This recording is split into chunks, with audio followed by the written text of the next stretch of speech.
रात का समय था। हल्की हल्की बारिश हो रही थी और सड़कों पर सन्नाटा पसरा हुआ था। आदित्य और उसकी पत्नी नेहा अपनी कार में एक सुनसान पहाड़ी रास्ते से गुजर रहे थे। वे शहर की भीड़ भाड़ से दूर एक शांत जगह पर वीकेंड बिताने निकले थे। लेकिन उन्हें क्या पता था कि ये सफर उनकी जिंदगी का सबसे डरावना अनुभव बनने वाला है। आदि, ये रास्ता सही है ना? नेहा ने थोड़ी घबराहट के साथ पूछा। आदित्य ने मोबाइल में मैप देखते हुए कहा, हाँ, बस थोड़ी देर और, फिर होटल आ जाएगा। बारिश अचानक तेज हो गई। वाइपर तेजी से चलने लगे, लेकिन सामने का रास्ता साफ दिखना मुश्किल हो गया। तभी अचानक कार के सामने कुछ हिला। आदित्य ने तुरंत ब्रेक मारा। कार जोर से झटके के साथ रुक गई। क्या हुआ? नेहा घबरा गई। आदित्य ने बाहर झांक कर देखा। सड़क के बीचों बीच एक सफेद साड़ी पहनी हुई औरत खड़ी थी। उसके लंबे बाल चेहरे पर बिखरे हुए थे और वो बिल्कुल हिल नहीं रही थी। ये कौन है? नेहा की आवाज कांपने लगी। आदित्य ने धीरे से कहा, शायद किसी को मदद चाहिए, मैं देखता हूं। नहीं, मत जाओ। नेहा ने उसका हाथ पकड़ लिया। मुझे कुछ ठीक नहीं लग रहा। लेकिन आदित्य कार से उतर गया। बारिश में भीगते हुए वो उस औरत के पास पहुंचा। सुनिए, आप ठीक हैं? उसने धीरे से पूछा। औरत ने धीरे धीरे अपना सिर उठाया। जैसे ही उसका चेहरा दिखा, आदित्य के होश उड़ गए। उसका चेहरा बेहद डरावना था।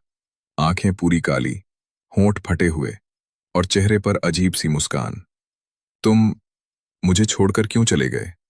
उस औरत की आवाज बेहद भारी और गूंजती हुई थी। आदित्य पीछे हटने लगा। मैं आपको नहीं जानता। अचानक वो औरत जोर से हंसी, एक भयानक गूंजती हुई हंसी। उसी पल वो गायब हो गई। आदित्य का दिल जोर जोर से धड़कने लगा। वो दौड़ते हुए कार की तरफ आया। नेहा, जल्दी दरवाजा खोलो, उसने चिल्लाकर कहा। लेकिन कार के अंदर जो उसने देखा, उसके पैरों तले जमीन खिसक गई। नेहा अपनी सीट पर नहीं थी। नेहा, उसकी आवाज कांप गई।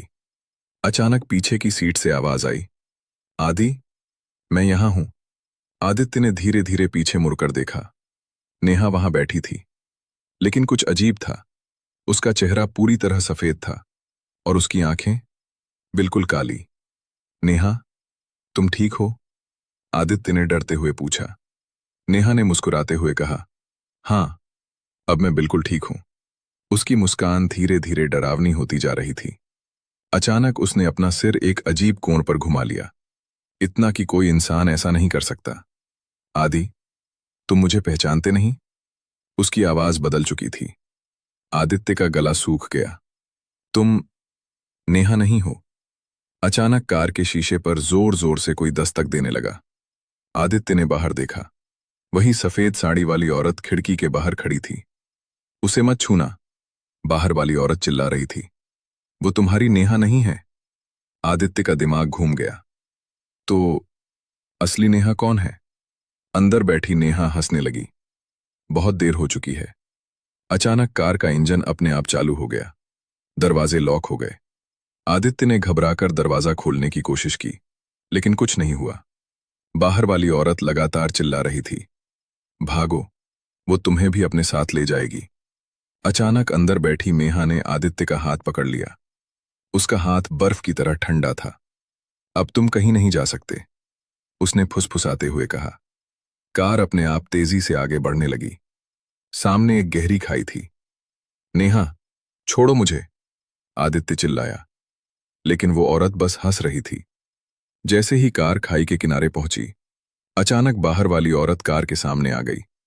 उसने जोर से हाथ उठाया और कार एकदम से रुक गई। अंदर बैठी नेहा गुस्से से चिल्लाई, तू फिर आ गई? बाहर वाली औरत ने कहा, मैं इसे मरने नहीं दूंगी, जैसे तुमने मुझे मारा था। आदित्य के होश उड़ गए। क्या?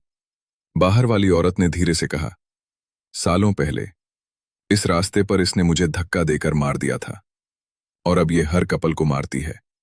अंदर बैठी नेहा का चेहरा पूरी तरह बदल गया। अब वो एक भयानक आत्मा बन चुकी थी।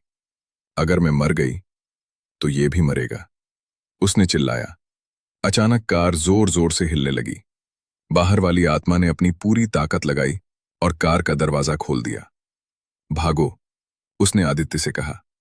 आदित्य तुरंत कार से बाहर कूद गया। जैसे ही वो दूर भागा, कार अचानक खाई में गिर गई। एक जोरदार धमाका हुआ और सब कुछ शांत हो गया। आदित्य कांपता हुआ पीछे मुड़ा।